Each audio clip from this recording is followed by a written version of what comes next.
সাহিল কিচেনে আপনাদের সবাইকে স্বাগত।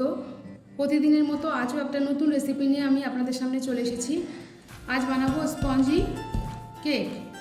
এই কেকটা আমি ঘরে থাকা খুব সামান্য উপকরণ দিয়েই করেছি। এই কেকটা আপনারা অনেকেই হয় না কিংবা ভিতরে কাঁচা থাকে, কিন্তু আশা করি এই কেকের রেসিপিটা আপনারা দেখলে বুঝতে পারবেন। আশা করি আপনারাও যারা পারেন না তারাও হয়তো করতে পারবেন। ভিডিওটা ভালো লাগলে কমেন্টে জানাবেন। তাহলে চলুন এই কেকটা আমি কীভাবে বানিয়েছি আপনাদের বলি।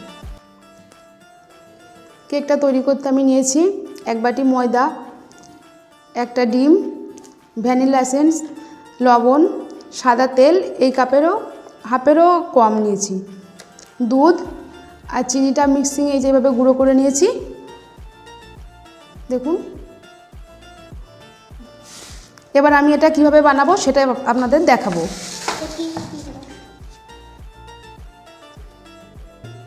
প্রথমে ডিমটাকে ভেঙে নিচ্ছি।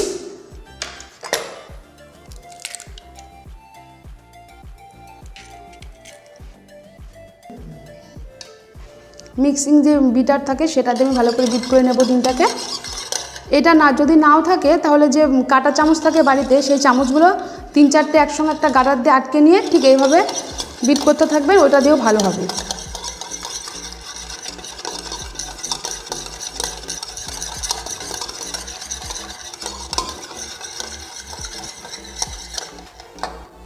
এবার এর মধ্যে দেব যে সাদা তেল নিয়েছিলাম, সেই তেলটা এবার আমি এর মধ্যে দিয়ে দেব।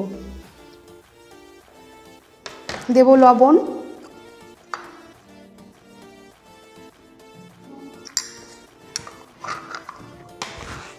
আবারও একটু বিট করে নেব।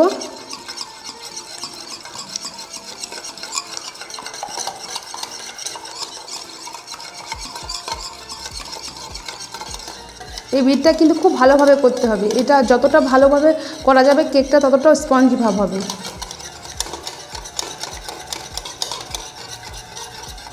এবার আমি এর মধ্যে অ্যাড করব যেটা চিনি মিক্সিংয়ে গুঁড়ো করে নিয়েছিলাম, সেটা আমি এর মধ্যে দিয়ে দেব।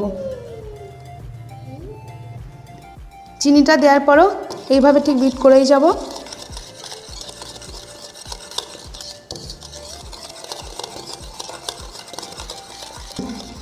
এটা কিন্তু খুব ভালোভাবে ফেটাতে হবে, হাত একটু ব্যথা ব্যথাও হয়ে যাবে।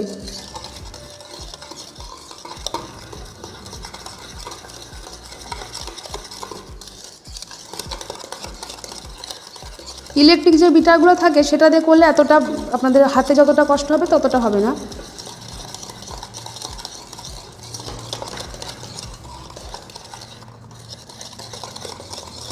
এবার আমি এর মধ্যে যে ময়দা নিয়েছিলাম, ময়দাটা একেবারে দিচ্ছি না, অল্প অল্প করে অ্যাড করছি। আবার একইভাবে এটাকে বিট করব।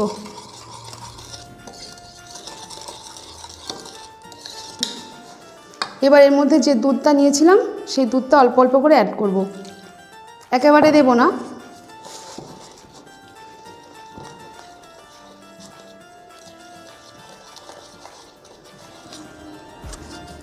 আপনাদের হয়তো বেকিং পাউডারটা আমি দেখাতে ভুলে গেছি। এবার আমি এর মধ্যে দেব 1 চামচ বেকিং পাউডার।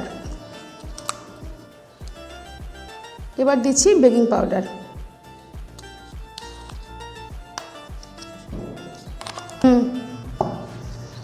এখনও এটা মনে হচ্ছে ভালো ঘন আছে, এখনও অল্প করে দিচ্ছি দুধ। এবার আমি এর মধ্যে অ্যাড করব ভ্যানিলা এসেন্স।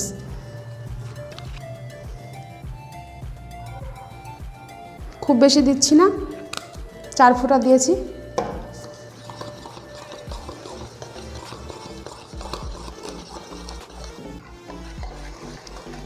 সব মিশ্রণগুলো একসঙ্গে করে কিন্তু খুব ভালোভাবে বিট করতে হবে, নাহলে কেকটা ভালো হবে না, স্পঞ্জি ভাবটা হবে না ভালো। এইভাবে বেশ খানিকক্ষণ ধরে আপনাদের যে ফেটাতে হবে ভালো করে। মিশ্রণটা আমার রেডি হয়ে গেছে, দেখুন ঠিক এরকম হবে।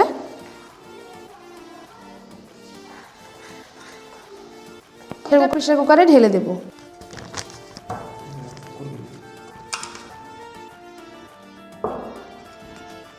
এবার আমি এই প্রেসার কুকারটা নিয়েছি। এই প্রেসার কুকারের মাপের যে ভিতরে গোল করে এইভাবে একটা আমি পেপার কেটে নিয়েছি। এই যে আপনারা পেপারটা যখন কাটবেন, এই যে এটাকে উল্টিয়ে এই যে এইভাবে পেপারটাকে ধরে কাঁচি দিয়ে এইভাবে গোল করে কেটে নেবেন। প্রথমে আমি প্রেসার কুকারের মধ্যে দেব তেল। তেল দিয়ে আগে সব দিকটা মাখিয়ে নেব। এইভাবে সাইডে গায়ের দিকেও মাখাতে হবে। এবার এর মধ্যে গোল করে যে কাগজটা কেটেছিলাম সেটা এর মধ্যে এভাবে চারিদিকে যাতে ঠিক এইভাবে দিয়ে দেব।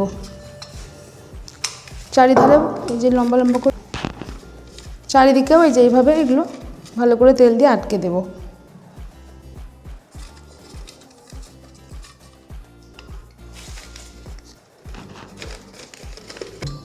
পেপারের উপরেও ভালোভাবে তেলটা মাখিয়ে নিচ্ছি।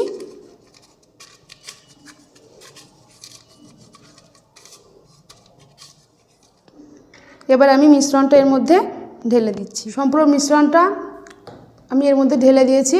এইভাবে একটু নাড়িয়ে দেব যাতে নিচে খুব ভালোভাবে বসে যায়। সম্পূর্ণ দিকটা খুব সুন্দরভাবে এঁটে গেছে। এবার আমি এই যে প্রেসার কুকারের ঢাকনাটা কিন্তু অবশ্যই আপনারা খুলে নেবেন। দেখুন ঢাকনাটা আমি খুলে নিয়েছি, নিয়ে আমি আটকে দেব। ঢাকনাটা কিন্তু অবশ্যই খুলবেন, নাহলে যখন এটা গ্যাসের উপরে দেব ওটা যদি না আপনারা খুলে নেন তাহলে কিন্তু সম্পূর্ণ মিশ্রণটা উপর দিয়ে বেরিয়ে যাবে।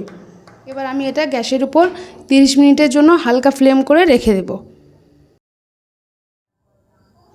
তাহলে বন্ধুরা 30 মিনিট পর এবার আমি এটা ঢাকনাটা খুলে একটু দেখে নেব।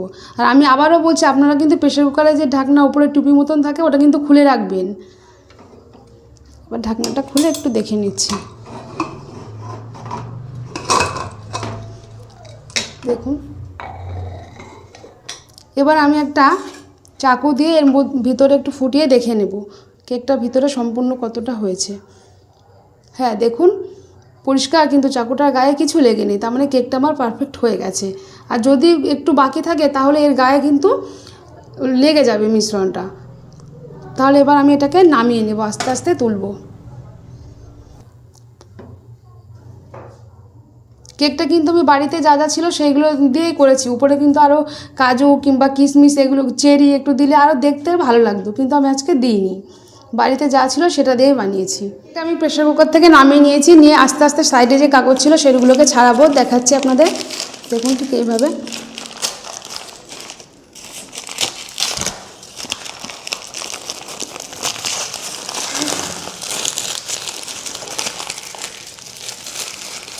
পরিষ্কার দেখুন কাগজগুলো উঠে যাচ্ছে।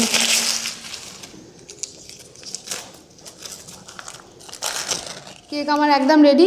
এবার আমি একটু কেটে আপনাদের দেখিয়ে দিচ্ছি। দেখুন কত সুন্দর নরম স্পঞ্জি ভাব হয়েছে, যেমন আমরা কিনে খাই ঠিক তেমনই হয়েছে। এই যে আমি একটু আপনাদের কেটে দেখিয়ে দিচ্ছি। দেখুন কত সুন্দর সফট স্পঞ্জি ভাব হয়েছে। তাহলে বন্ধুরা চটজলদি আপনারাও আমার মতন এরকম স্পঞ্জি কেক খুব কম উপকরণ দিয়ে তৈরি করে ফেলুন। তাহলে আজকের মতো এখানেই শেষ করছি। সবাই ভালো থাকবেন, সুস্থ থাকবেন।